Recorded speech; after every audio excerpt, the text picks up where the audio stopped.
Hello, my name's Carrie Prater. I'm the principal at Meadow View Elementary. We are so excited to welcome our families tonight to Open House. We are very excited about the 2023-2024 school year. And we really hope that all of our families know that we are excited to have you here and that we are excited to learn with you in the coming year. We are a fabulous school and a fabulous place for your kid to come. We are so excited, and this year we are having adventures in learning, and we just hope that you'll be here to join us. Hi, my name is Erica Scott. I'm the Family Resource Coordinator here at Meadow View Elementary School, and tonight we are having open house. We have lots of families here to meet their teachers and to get bus information and information about after-school events. We are excited and looking forward to the school year. Perfect.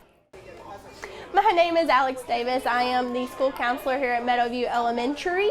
I am so excited to be here to help all of our students grow and achieve great things, and we are looking forward to a wonderful year. I'm a bus driver for Meadow View. Today is open house. We get all sorts of students, some that are out of this district that moved here. We had to find buses they ride back and forth. We had to give them the times we're going to pick them up and what time we're going to drop them off. Meadow View, I love Meadow View. I've been driving Meadow View for 11 years. So I've had students here from first grade all the way up, and I've got students in high school now, and they all remember me. As a matter of fact, the cameraman rode my bus to EC3. He remembers me. I love this job.